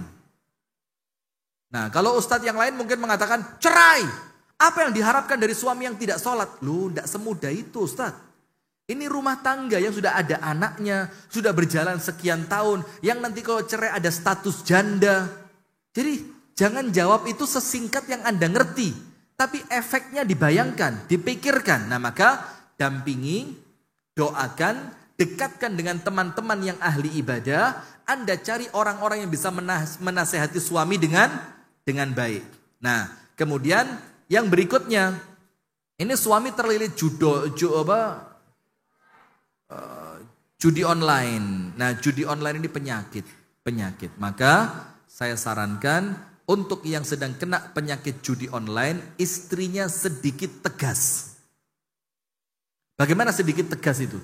Katakan, kalau kamu masih seperti ini, saya tinggal pulang ke rumah orang tua saya. Itu ketegasan. Dan apa hukumnya istri meninggalkan suami?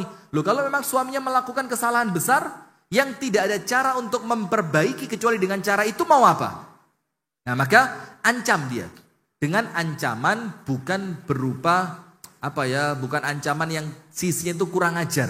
Tapi ancaman untuk kebaikan Anda dan anak-anak. Bilang, kalau seperti ini terus, saya bawa pulang anak-anak saya ke rumah orang tua saya. Jadi artinya Anda cari treatment bagaimana suami itu merasa khawatir atas dosanya dia, atas keburukannya. Tapi ingat, perempuan yang punya posisi tawar. Jangan sampai Anda mengancam tapi Anda tidak punya posisi tawar. Ngerti tidak posisi tawar itu? Ketika Anda ancam Anda akan pulang, suami akan ketakutan karena Anda cantik, Anda baik, Anda pintar masak, Anda pintar kerja, Anda sopan, Anda melayaninya maksimal. Sehingga ketika Anda pergi dia merasa apa? Kehilangan. Jangan kemudian Anda malas, Anda jelek, Anda miskin, Anda gak taat, Anda susah diatur. Ketika Anda ngancam, aku pulang loh ke rumah orang tuaku. Kata suami apa? Ayo saya bantu kemas pakaian yuk. Nah maka harus punya posisi apa? Tawar. Wallahu ta'ala a'lam bisawab. Ustadz yang mengenai KDRT atau berzina. Dan ini yang mungkin terlihat sepele. Suami salah tapi tidak minta maaf Ustadz. Jangan berharap suami minta maaf. Tidak ada. Suami minta maaf itu hanya pada ceramahnya Ustadz Salim Afillah saja. Dan saya begini karena saya ngomong sama beliau. Ketika saya ketemu Ustadz Salim, Ustadz kalau ceramah jangan lebay-lebay banget lah. Nanti ibu-ibu itu menuntut suami di luar batas kemampuan. Ngomong minta maaf, jujur ya kita para suami kan insya Allah tahu lah. Itu untuk kita bu. Mendingan disuruh gak tidur seminggu. Karena kalimat, saya minta maaf ya. Orang yang gampang minta maaf, itu kesannya kalimat maaf itu bukan perkara besar buat dia. Sehingga itu sekedar ucapan yang main-main saja. Tapi orang yang berat mengucapkan minta maaf, itu dia menganggap kalimat maaf itu besar. Sehingga dia tidak mudah mengucapkan itu. Tapi sekali dia minta maaf, itu menunjukkan dia betul-betul minta maafnya serius. Beda sama suami yang dikit-dikit, thank you my honey.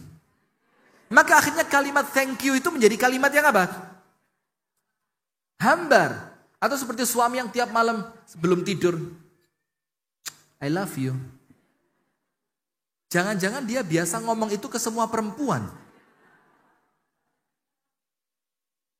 Nah kan, maka jangan berharap suami itu lebay. Minta maaf ya, itu bukan sifatnya suami. Terima kasih ya, itu bukan sifatnya suami. Ada memang. Tapi tentu itu bukan keumuman para suami. Sehingga Anda perlu memahami. Karakter bentuk cintanya suami kepada Anda itu karakternya seperti apa. Karena setiap laki-laki itu mengungkapkan rasa cintanya dengan cara yang, nah ada yang physical touch. You know physical touch?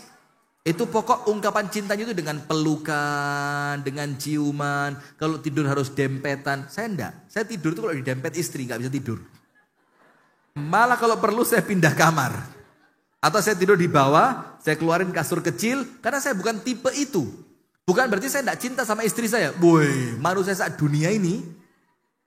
Yang paling saya cintai, rahasia.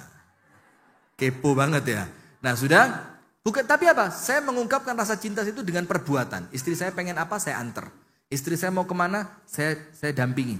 Istri saya kepingin, bang pengen ke rumahnya Umi, saya anterin dia. Bang pengen di rumahnya Umi 3 hari, saya izinkan dia. Bentuknya itu lebih kepada mengikuti keinginan istri yang tidak dalam rangka jelek. Ada orang lain dengan apa? Verbal. Ungkapan cintanya itu seperti yang lebay-lebay tadi. Oh my God.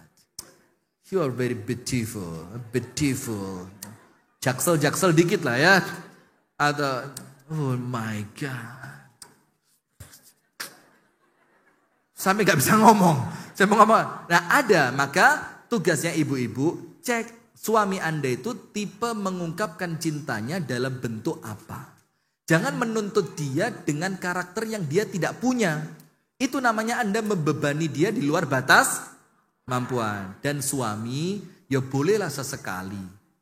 Maaf ya, kalau mungkin saya mengecewakan. Sesekali. Biar kalimat maaf itu tidak kehilangan nilainya. Kalau tidak bisa lisan,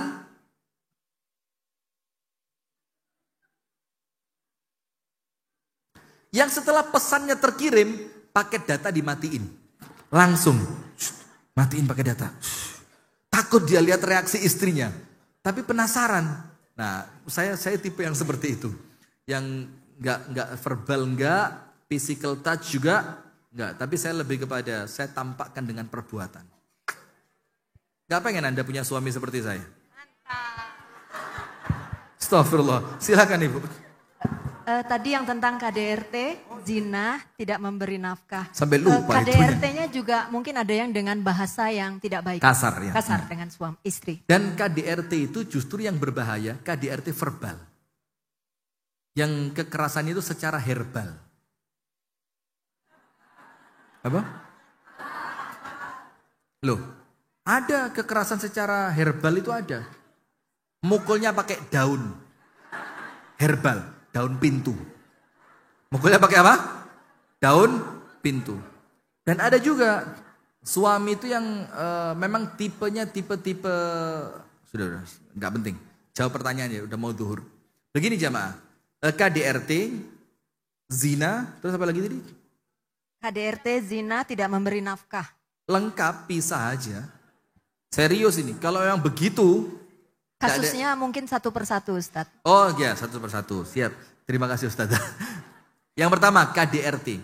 Dalam Islam, KDRT sangat tidak dibenarkan. Sampai Rasulullah mengatakan, tidak masuk di akal, tidak termasuk laki-laki yang laki gitu, yang gentle. Itu yang memukul istrinya bagaikan budak di siang hari.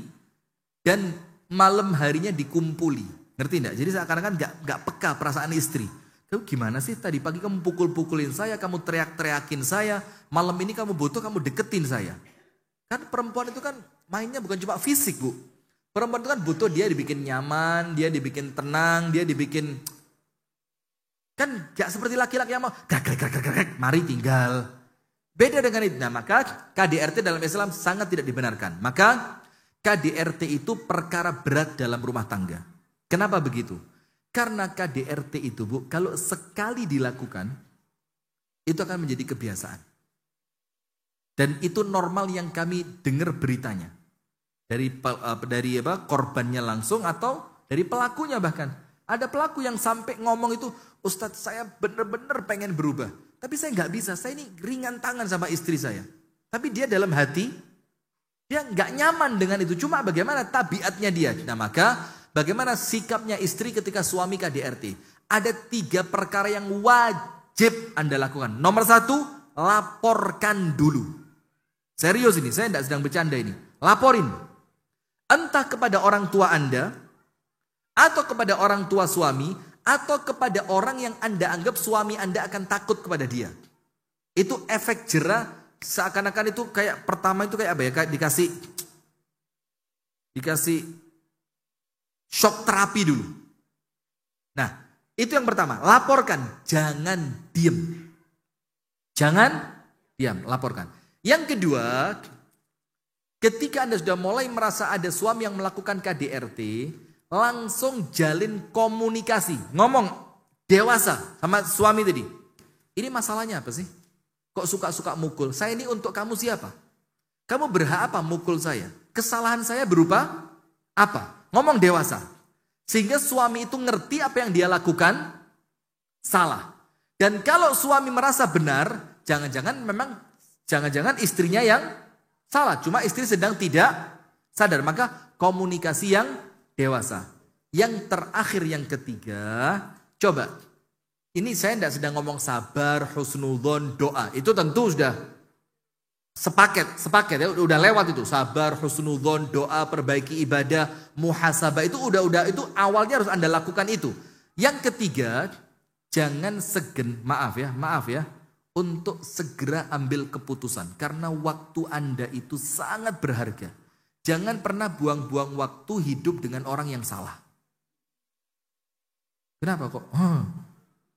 Jangan membuang waktu Anda untuk hidup bersama orang yang salah. Karena apa? Khawatir semakin hari yang datang bukan pahala tapi dosa. Nah, kalau suami berzina, dilihat Bu, zinanya itu khilaf atau tabiat. Kalau tabiat, nas'alullah salamata wal afiyah, mending pisah. Karena kalau sudah tabiat, susah disembuhkan. Kecuali satu, tobat taubatan nasuha. Itu kalau betul-betul jujur dari hati bisa. Tapi kalau cuma ngomong di depan istri, aku nyesel, aku gak akan mengulangi lagi. Hanya untuk meyakinkan istri, itu masih belum meyakinkan. Nah maka ketika istri berzina dan zinanya itu ternyata kebiasaan, saya lebih sarankan cepet-cepet ambil keputusan untuk cerai. Tapi kalau namanya manusia loh Bu, maaf ya, ini bukan kemudian membenarkan, hati-hati suami. Ini bukan kemudian membenarkan, menganggap ringan. Enggak, zina itu dosa besar. Dan zina itu utang. Zina itu apa? Utang yang akan dibayar. Sampai Imam Syafi'i bilang apa? Orang yang berzina sampai tikus di rumahnya itu kena dampaknya. Saking jeleknya zina. Tapi namanya laki-laki, apalagi kerjanya di kantor. Dia di kantor bercampur dengan satu kantor dengan perempuan. Yang kemudian perempuan kalau masuk kantor gimana sih pakaiannya? Kan dia rapi, bersih, wangi, ya walaupun tipis pakai make up ya kan. Dan namanya suami, kucing dikasih ikan asin.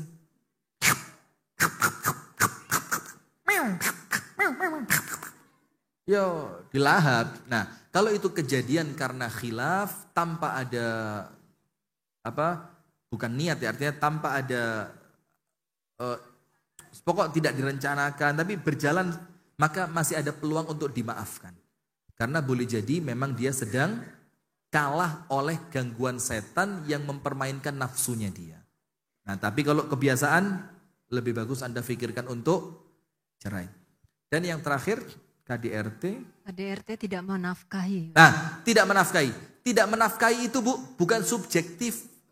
Tidak menafkahi itu dihitung dengan koridor syariat. Koridor syariat. Anda bilang tidak menafkahi itu apa? Jangan-jangan Anda bandingkan dengan istrinya Erick Thohir. Hah? Lah kalau dibandingkan sama istrinya Erick Thohir, ya nangis darah Anda. Lo nganda ini istrinya siapa? Hah? Nah maka tidak menafkahi itu kembali pada 3 hal. Ada enggak tempat tinggal? Ada, berarti 1 selesai. Ada enggak makanan untuk kebutuhan sehari-hari? Ada, 2 selesai. 3, pakaian ada enggak? Kalau pakaian ada, selesai. 3-tiganya ada. Maka kalimat tidak dinafkahi itu subjektif, hanya lebaynya istri. Oh, bukan itu Ustadz, batin. Ibu dengar Bu ya, rumah tangga itu bukan urusan batin saja. Rumah tangga itu tidak melulu urusan ranjang. Terkadang itu penting, tapi bukan yang paling penting dalam rumah tangga. Saya punya beberapa cerita seorang istri masih dalam usia produktif, butuh laki-laki. Suaminya Allah takdirkan kena penyakit gula. Yang maaf ya, akhirnya tidak bisa menjalankan kewajibannya sebagai seorang istrinya taat, tenang, nyaman, bahkan tidak pernah mengusik masalah itu depan suaminya. Coba. Karena apa Bu? Ranjang ini memang kebutuhan, tapi dia kalau ditinggal tidak bikin Anda mati. Ketika Anda sabar, maka nyaman atau mungkin sakit. Ya tidak apa-apa, terbuka aja. Kalau sakit ya sudah kita coba ikhtiarkan diobati bersama. Atau nah, maka dicek. Tapi kalau memang itu terjadi tanpa ada karena uzur, terjadinya karena uzur, maka ingat Bu, rumah tangga tidak melulu urusan ranjang. Jadi jangan curhat dong Ma. Na'udzubillah min dzalik. Barakallahu fik wallahu taala a'lam bis-shawab. Ta'ala a'lam bis-shawab. Ustadz maaf satu lagi Ustadz, kita azannya menit 38, ini pertanyaan yang terakhir, bagaimana ketaatan dan bakti seorang istri terhadap suami yang udah meninggal?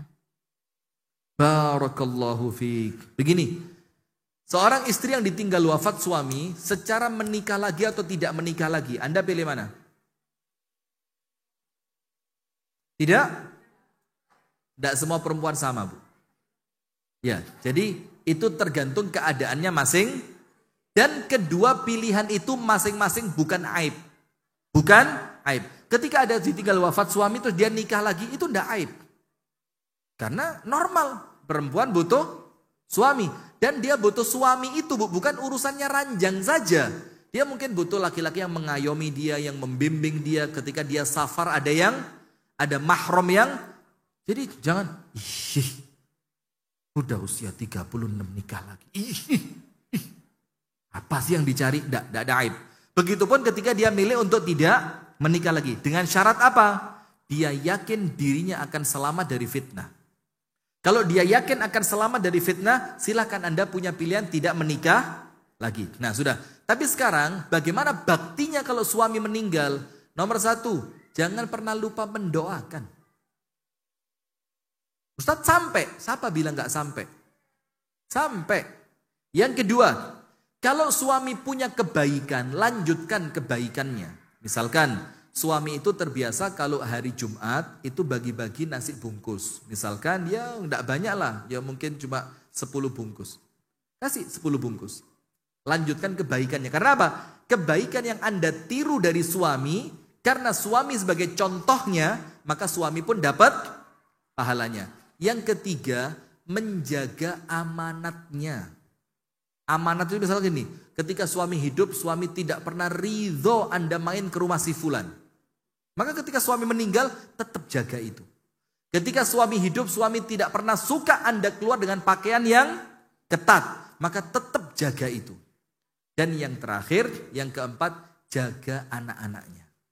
Yang kelima apa 4? 4, jaga anak-anaknya. Itu bentuk baktinya seorang istri setelah suaminya wafat. Wallahu ta'ala a'lam bis-shawab.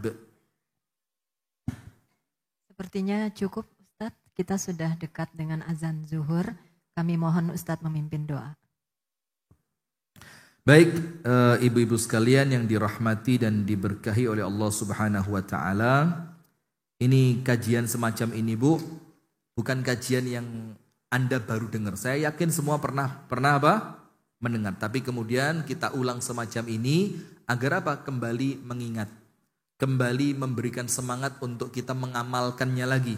Kembali menjadikan iman kita itu semakin baik. Jadi ibu-ibu jangan pernah bosan datang ke pengajian, siapapun yang mengisi materi. Walaupun terkesan temanya itu terulang. Karena apa? Tetap ada sisi ibadah. Baik ibu-ibu sekalian, untuk semakin berkahnya acara kita di Masjid Nurul Huda ini, dengan majelis taklim Jumat Barokah, marilah kita tutup pengajian kita dengan berdoa bersama-sama. Semoga Allah Ta'ala memperkenankan semua doa-doa kita. Semoga yang sedang sakit oleh Allah diberikan kesembuhan. Yang sedang ada masalah, Allah berikan jalan keluar dari masalahnya. Yang punya cita-cita, semoga Allah mudahkan dia untuk menggapai cita-citanya. Dan yang Allah uji dengan ekonomi, hutang, semoga Allah berikan jalan keluar yang terbaik. Amin ya rabbal alamin. A'udzu billahi minasyaitonir rajim. Bismillahirrahmanirrahim. Alhamdulillahi rabbil alamin. Allahumma salli wa sallim ala nabiyyina Muhammadin wa ala alihi wa sahbihi ajma'in. Allahumma ighfir lil muslimina wal muslimat wal mu'minina wal mu'minat al ahya'i minhum wal amwat. إنك يا ربنا سميع قريب مجيب الدعوات يا قاضي الحاجات. ربنا اغفر لنا ذنوبنا ولوالدينا وارحمهم كما ربونا صغارا. اللهم يا ربنا هب لنا من أزواجنا وذرياتنا قرة أعين واجعلنا للمتقين إماما. اللهم يا مقلب القلوب ثبت قلوبنا على دينك وطاعتك.